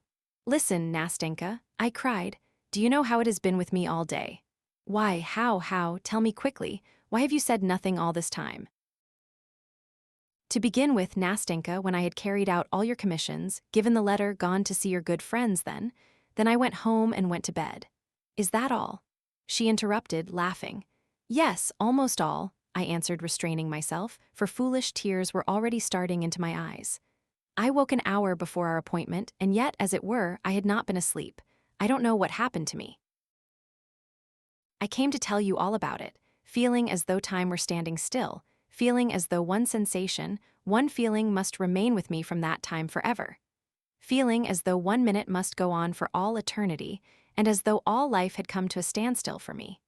When I woke up, it seemed as though some musical motive long familiar, heard somewhere in the past, forgotten and voluptuously sweet, had come back to me now. It seemed to me that it had been clamoring at my heart all my life, and only now. Oh, my goodness, Nastenka interrupted. What does all that mean? I don't understand a word. Ah, Nastenka, I wanted somehow to convey to you that strange impression. I began in a plaintive voice, in which there still lay hid a hope, though a very faint one. Leave off. Hush, she said, and in one instant the sly puss had guessed. Suddenly she became extraordinarily talkative, gay, mischievous. She took my arm, laughed, wanted me to laugh too, and every confused word I uttered evoked from her prolonged ringing laughter. I began to feel angry. She had suddenly begun flirting. Do you know, she began, I feel a little vexed that you are not in love with me. There's no understanding human nature. But all the same, Mr. Unapproachable, you cannot blame me for being so simple. I tell you everything, whatever foolish thought comes into my head. Listen, that's 11, I believe, I said as the slow chime of a bell rang out from a distant tower. She suddenly stopped, left off laughing, and began to count. Yes, it's 11, she said at last in a timid, uncertain voice. I regretted at once that I had frightened her, making her count the strokes, and I cursed myself for my spiteful impulse. I felt sorry for her, and did not know how to atone for what I had done. I began comforting her, seeking for reasons for his not coming, advancing various arguments, proofs. No one could have been easier to deceive than she was at that moment. And indeed, anyone at such a moment listens gladly to any consolation, whatever it may be, and is overjoyed if a shadow of excuse can be found. And indeed it's an absurd thing, I began, warming to my task and admiring the extraordinary clearness of my argument. Why, he could not have come. You have muddled and confused me, Nastenka, so that I, too, have lost count of the time. Only think, he can scarcely have received the letter. Suppose he is not able to come, suppose he is going to answer the letter, could not come before tomorrow. I will go for it as soon as it's light tomorrow and let you know at once. Consider, there are thousands of possibilities. Perhaps he was not at home when the letter came and may not have read it even now. Anything may happen, you know. Yes, said Nastenka. I did not think of that. Of course anything may happen. She went on in a tone that offered no opposition, though some other far-away thought could be heard like a vexatious discord in it. I tell you what you must do, she said. You go as early as possible tomorrow morning, and if you get anything, let me know at once. You know where I live, don't you? And she began repeating her address to me. Then she suddenly became so tender, so solicitous with me. She seemed to listen attentively to what I told her, but when I asked her some question she was silent, was confused, and turned her head away. I looked into her eyes. Yes, she was crying. How can you? Oh, what a baby you are, what childishness. Come. She tried to smile, to calm herself, but her chin was quivering and her bosom was still heaving. I was thinking about you, she said after a minute's silence. You are so kind that I should be a stone if I did not feel it. Do you know what has occurred to me now? I was comparing you too. Why isn't he you? Why isn't he like you? He is not as good as you, though I love him more than you. I made no answer. She seemed to expect me to say something. Of course, it may be that I don't understand him fully yet. You know, I was always, as it were, afraid of him. He was always so grave, as it were, so proud. Of course, I know it's only that he seems like that. I know there is more tenderness in his heart than in mine. I remember how he looked at me when I went into him. Do you remember?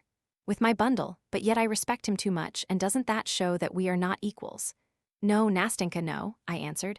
It shows that you love him more than anything in the world and far more than yourself.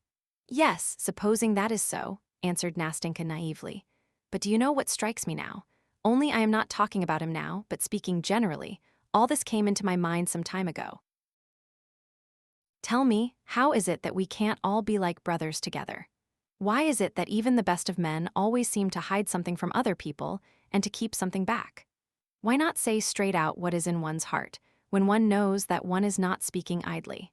As it is, everyone seems harsher than he really is, as though all were afraid of doing injustice to their feelings by being too quick to express them. Oh, Nastenka, what you say is true, but there are many reasons for that. I broke in, suppressing my own feelings at that moment more than ever. No, no, she answered with deep feeling. Here you, for instance, are not like other people. I really don't know how to tell you what I feel, but it seems to me that you, for instance, at the present moment, it seems to me that you are sacrificing something for me, she added timidly, with a fleeting glance at me. Forgive me for saying so, I am a simple girl, you know. I have seen very little of life, and I really sometimes don't know how to say things, she added in a voice that quivered with some hidden feeling while she tried to smile. But I only wanted to tell you that I am grateful that I feel it all too. Oh, may God give you happiness for it. What you told me about your dreamer is quite untrue now. That is, I mean, it's not true of you. You are recovering, you are quite a different man from what you described. If you ever fall in love with someone, God give you happiness with her. I won't wish anything for her, for she will be happy with you. I know I am a woman myself, so you must believe me when I tell you so. She ceased speaking and pressed my hand warmly. I too could not speak without emotion. Some minutes passed. Yes, it's clear he won't come tonight, she said at last, raising her head. It's late. He will come tomorrow, I said in the most firm and convincing tone. Yes, she added with no sign of her former depression. I see for myself now that he could not come till tomorrow. Well, goodbye till tomorrow. If it rains, perhaps I shall not come. But the day after tomorrow, I shall come. I shall come for certain, whatever happens. Be sure to be here, I want to see you, I will tell you everything. And then when we parted, she gave me her hand and said, looking at me candidly, we shall always be together, shan't we? Oh, Nastenka, Nastenka, if only you knew how lonely I am now. As soon as it struck 9 o'clock, I could not stay indoors but put on my things and went out in spite of the weather. I was there, sitting on our seat. I went to her street, but I felt ashamed and turned back without looking at their windows when I was 2 steps from her door. I went home more depressed than I had ever been before. What a damp, dreary day. If it had been fine, I should have walked about all night. But tomorrow she will tell me everything. The letter has not come today, however, but that was to be expected. They are together by now. My God, how it has all ended, what it has all ended in. I arrived at 9 o'clock. She was already there. I noticed her a good way off. She was standing as she had been that first time, with her elbows on the railing, and she did not hear me coming up to her. Nastenka. I called to her, suppressing my agitation with an effort. She turned to me quickly. Well, she said, well, make haste. I looked at her in perplexity. Well, where is the letter? Have you brought the letter? She repeated, clutching at the railing. No, there is no letter, I said at last. Hasn't he been to you yet? She turned fearfully pale and looked at me for a long time without moving. I had shattered her last hope. Well, God be with him, she said at last in a breaking voice. God be with him if he leaves me like that. She dropped her eyes, then tried to look at me and could not. For several minutes she was struggling with her emotion. All at once she turned away, leaning her elbows against the railing, and burst into tears. Oh, don't. I began, but looking at her I had not the heart to go on, and what was I to say to her? Don't try and comfort me, she said. Don't talk about him, don't tell me that he will come, that he has not cast me off so cruelly and so inhumanly as he has. What for? Can there have been something in my letter, that unlucky letter? At that point sobs stifled her voice. My heart was torn as I looked at her. Oh, how inhumanly cruel it is. She began again. And not a line.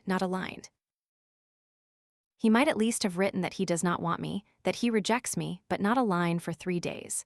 How easy it is for him to wound, to insult a poor, defenseless girl whose only fault is that she loves him. Oh, what I've suffered fourthnight during these 3 days. Oh, dear. When I think that I was the first to go to him, that I humbled myself before him, cried, that I begged of him a little love. And after that. Listen, she said, turning to me, and her black eyes flashed. It isn't so. It can't be so. It isn't natural. Either you are mistaken or perhaps he has not received the letter. Perhaps he still knows nothing about it. How could anyone judge for yourself, tell me? For goodness sake, explain it to me. I can't understand it. How could anyone behave with such barbarous coarseness as he has behaved to me? Not one word. Why, the lowest creature on earth is treated more compassionately. Perhaps he has heard something, perhaps someone has told him something about me, she cried, turning to me inquiringly. What do you think? Listen, Nastenka, I shall go to him tomorrow in your name. Yes, I will question him about everything, I will tell him everything. Yes, yes, you write a letter. Don't say no, Nastenka, don't say no. I will make him respect your action, he shall hear all about it, and if no, my friend, no, she interrupted. Enough. Not another word, not another line from me, enough. I don't know him, I don't love him anymore, I will forget him. She could not go on. Calm yourself, calm yourself. Sit here, Nastenka, I said, making her sit down on the seat. I am calm, don't trouble, it's nothing. It's only tears, they will soon dry. Why do you imagine I shall do away with myself, that I shall throw myself into the river? My heart was full, I tried to speak, but I could not. Listen, she said, taking my hand. Tell me, you wouldn't have behaved like this, would you?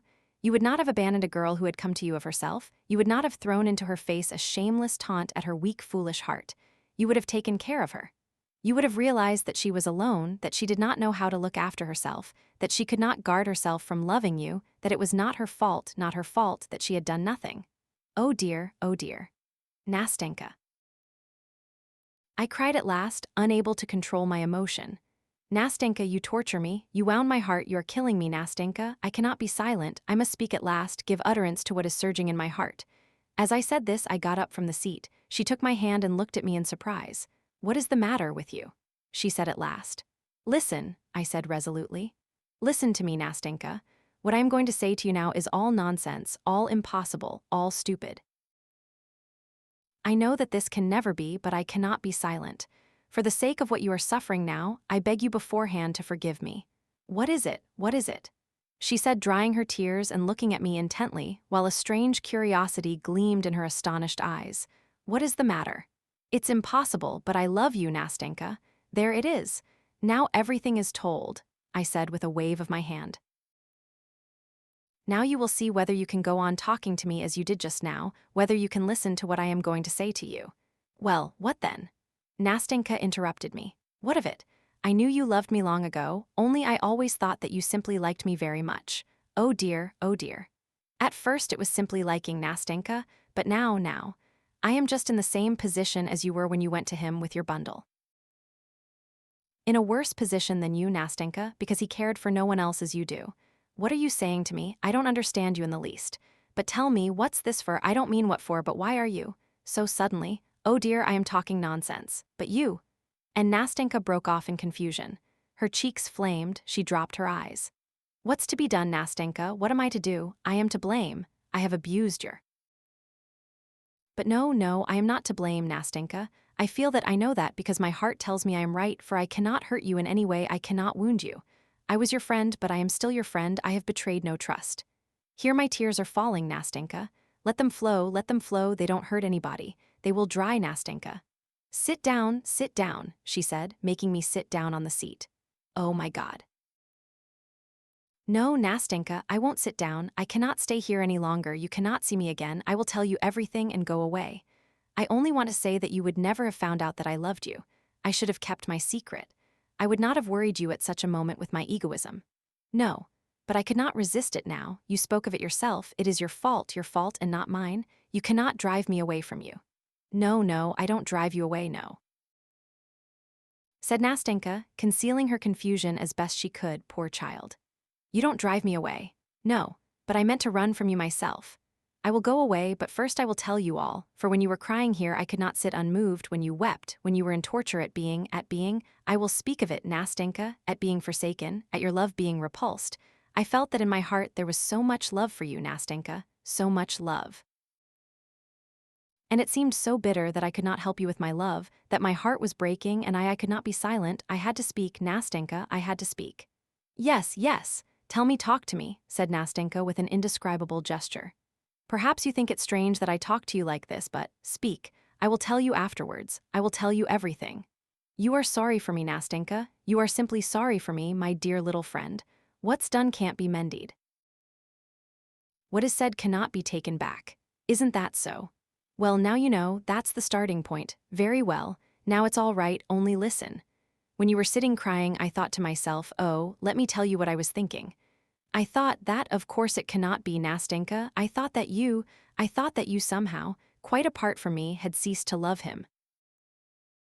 Then I thought that yesterday and the day before yesterday, Nastenka, then I certainly would have succeeded in making you love me. You know, you said yourself, Nastenka, that you almost loved me. Well, what next? Well, that's nearly all I wanted to tell you. All that is left to say is how it would be if you loved me, only that, nothing more. Listen, my friend, for anyway you are my friend. I am, of course, a poor, humble man of no great consequence. But that's not the point. I don't seem to be able to say what I mean, Nastenka. I am so confused. Only I would love you so, that even if you still loved him, even if you went on loving the man I don't know, you would never feel that my love was a burden to you. You would only feel every minute that at your side was beating a grateful, grateful heart, a warm heart ready for your sake. Oh, Nastenka, Nastenka, what have you done to me?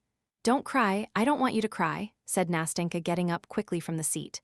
Come along, get up, come with me, don't cry, she said, drying her tears with her handkerchief. Let us go now, maybe I will tell you something. If he has forsaken me now, if he has forgotten me, though I still love him, I do not want to deceive you. But listen, answer me. If I were to love you, for instance, that is, if I only, oh, my friend, to think how I wounded you when I laughed at your love, when I praised you for not falling in love with me. Oh dear, how was it I did not foresee this? How could I have been so stupid? But, well, I have made up my mind, I will tell you. Look here, Nastenka, do you know what? I'll go away, that's what I'll do. I am simply tormenting you. Here you are remorseful for having laughed at me, and I won't have you. In addition to your sorrow, of course it is my fault, Nastenka, but goodbye. Stay, listen to me, can you wait? What for? How? I love him, but I shall get over it, I must get over it, I cannot fail to get over it, I am getting over it, I feel that. Who knows? Perhaps it will all end today, for I hate him, for he has been laughing at me, while you have been weeping here with me, for you have not repulsed me as he has, for you love me while he has never loved me, for in fact, I love you myself. Yes, I love you. I love you as you love me. I have told you so before, you heard it yourself. I love you because you are better than he is, because you are nobler than he is, because he, the poor girl's emotion was so violent that she could not say more. She laid her head upon my shoulder, then upon my bosom, and wept bitterly. I comforted her, I persuaded her, but she could not stop crying. She kept pressing my hand and saying between her sobs, "Wait, wait, it will be over in a minute." I want to tell you, you mustn't think that these tears, it's nothing, it's weakness, wait till it's over. At last she left off crying, dried her eyes, and we walked on again.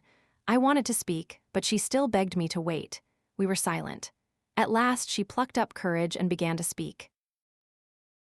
It's like this, she began in a weak and quivering voice, in which, however, there was a note that pierced my heart with a sweet pang. Don't think that I am so light and inconstant, don't think that I can forget and change so quickly. I have loved him for a whole year, and I swear by God that I have never, even in thought, been unfaithful to him. He has despised me, he has been laughing at me, God forgive him. But he has insulted me and wounded my heart. I do not love him, for I can only love what is magnanimous, what understands me, what is generous.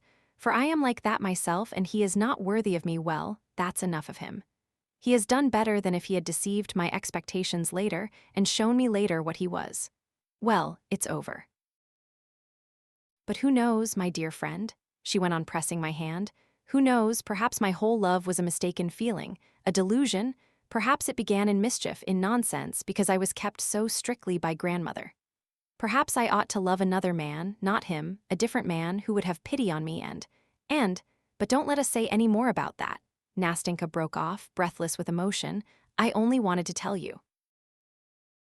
I wanted to tell you that if, although I love him, did love him, if in spite of this you still say, if you feel that your love is so great that it may at last drive from my heart my old feeling, if you will have pity on me, if you do not want to leave me alone to my fate, without hope, without consolation, if you are ready to love me always as you do now, I swear to you that gratitude, that my love will be at last worthy of your love.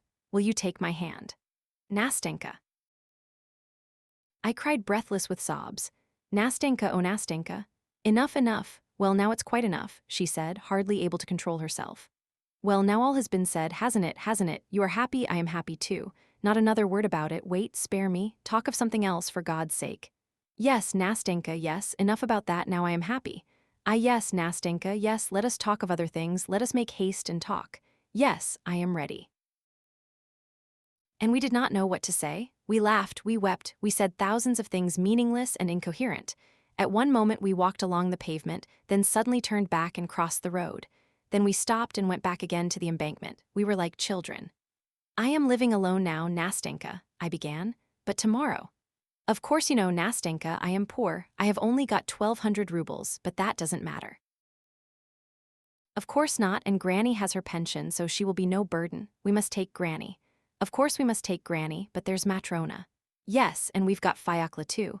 Matrona is a good woman, but she has one fault. She has no imagination, Nastenka, absolutely none, but that doesn't matter.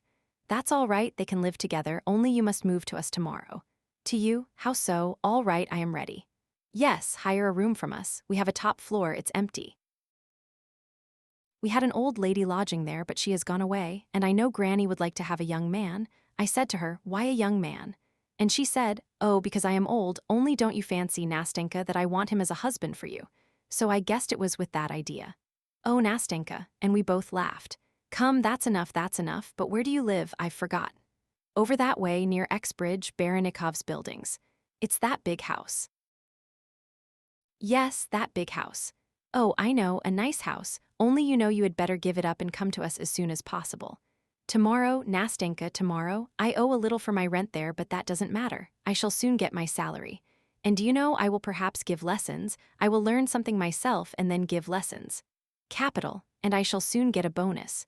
So by tomorrow, you will be my lodger. And we will go to the barber of Seville, for they are soon going to give it again. Yes, we'll go, said Nastenka, but better see something else and not the barber of Seville. Very well, something else. Of course that will be better, I did not think. As we talked like this, we walked along in a sort of delirium, a sort of intoxication, as though we did not know what was happening to us. At one moment we stopped and talked for a long time at the same place. Then we went on again, and goodness knows where we went, and again tears and again laughter. All of a sudden Nastenka would want to go home, and I would not dare to detain her but would want to see her to the house. We set off, and in a quarter of an hour found ourselves at the embankment by our seat. Then she would sigh, and tears would come into her eyes again. I would turn chill with dismay. But she would press my hand and force me to walk, to talk, to chatter as before. It's time I was home at last, I think it must be very late, Nastenka said at last. We must give over being childish. Yes, Nastenka, only I shan't sleep tonight, I am not going home. I don't think I shall sleep either, only see me home. I should think so. Only this time we really must get to the house. We must.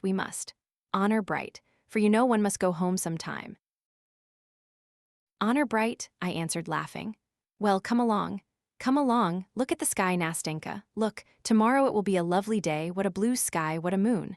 Look, that yellow cloud is covering it now, look. No, it has passed by, look. But Nastenka did not look at the cloud, she stood mute as though turned to stone. A minute later she huddled timidly close up to me. Her hand trembled in my hand, I looked at her. She pressed still more closely to me. At that moment a young man passed by us. He suddenly stopped, looked at us intently, and then again took a few steps on. My heart began throbbing. Who is it, Nastenka? I said in an undertone. It's he, she answered in a whisper, huddling up to me still more closely, still more tremulously. I could hardly stand on my feet. Nastenka, it's you. I heard a voice behind us, and at the same moment the young man took several steps towards us. My God, how she cried out. How she started. How she tore herself out of my arms and rushed to meet him. I stood and looked at them, utterly crushed. But she had hardly given him her hand, had hardly flung herself into his arms when she turned to me again, was beside me again in a flash, and before I knew where I was she threw both arms round my neck and gave me a warm, tender kiss. Then, without saying a word to me, she rushed back to him again, took his hand, and drew him after her. I stood a long time looking after them. At last the two vanished from my sight. Mourning my night ended with the morning. It was a wet day. The rain was falling and beating disconsolately upon my window pane. It was dark in the room and gray outside. My head ached and I was giddy. Fever was stealing over my limbs. There's a letter for you, sir. The postman brought it, Matrona said, stooping over me. A letter from whom? I cried, jumping up from my chair. I don't know, sir, better look, maybe it is written there whom it is from. I broke the seal, it was from her. Oh, forgive me, I beg you on my knees to forgive me, I deceived you and myself. It was a dream, a mirage. My heart aches for you today, forgive me. Don't blame me, for I have not changed to you in the least. I told you that I would love you, I love you now, I more than love you.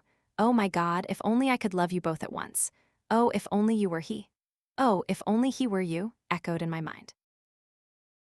I remembered your words, Nastenka. God knows what I would do for you now. I know that you are sad and dreary. I have wounded you, but you know when one loves a wrong is soon forgot. And you love me. Thank you, yes, thank you for that love. For it will live in my memory like a sweet dream which lingers long after awakening. For I shall remember forever that instant when you opened your heart to me like a brother, and so generously accepted the gift of my shattered heart to care for it, nurse it, and heal it. If you forgive me, the memory of you will be exalted by a feeling of everlasting gratitude, which will never be effaced from my soul. I will treasure that memory, I will be true to it, I will not betray it, I will not betray my heart, it is too constant. It returned so quickly yesterday to him to whom it has always belonged. We shall meet, you will come to us, you will not leave us, you will be forever a friend, a brother to me. And when you see me, you will give me your hand. Yes, you will give it to me, you have forgiven me, haven't you? You love me as before. Oh, love me, do not forsake me, because I love you so at this moment, because I am worthy of your love, because I will deserve it. My dear, next week I am to be married to him. He has come back in love, he has never forgotten me. You will not be angry at my writing about him, but I want to come and see you with him, you will like him, won't you? I read that letter over and over again for a long time, tears gushed to my eyes. At last it fell from my hands and I hid my face. Dearie. I say, dearie, Matrona began. What is it, Matrona? Forgive me, remember and love your Nastnka. I have taken all the cobwebs off the ceiling, you can have a wedding or give a party. I looked at Matrona. She was still a hearty, youngish old woman, but I don't know why all at once I suddenly pictured her with lusterless eyes, a wrinkled face, bent, decrepit. I don't know why I suddenly pictured my room grown old like Matrona. The walls and the floors looked discolored. Everything seemed dingy. The spiders' webs were thicker than ever. I don't know why, but when I looked out of the window, it seemed to me that the house opposite had grown old and dingy too, that the stucco on the columns was peeling off and crumbling, that the cornices were cracked and blackened, and that the walls, of a vivid deep yellow, were patchy. Either the sunbeams suddenly peeping out from the clouds for a moment were hidden again behind a veil of rain, and everything had grown dingy again before my eyes, or perhaps the whole vista of my future flashed before me so sad and forbidding, and I saw myself just as I was now, 15 years hence, older, in the same room, just as solitary, with the same Matrona grown no cleverer for those 15 years. But to imagine that I should bear you a grudge, Nastenka. That I should cast a dark cloud over your serene, untroubled happiness, that by my bitter reproaches I should cause distress to your heart, should poison it with secret remorse, and should force it to throb with anguish at the moment of bliss, that I should crush a single one of those tender blossoms which you have twined in your dark tresses when you go with him to the altar. Oh, never, never. May your sky be clear, may your sweet smile be bright and untroubled, and may you be blessed for that moment of blissful happiness which you gave to another, lonely and grateful heart. My God, a whole moment of happiness. Is that too little for the whole of a man's life?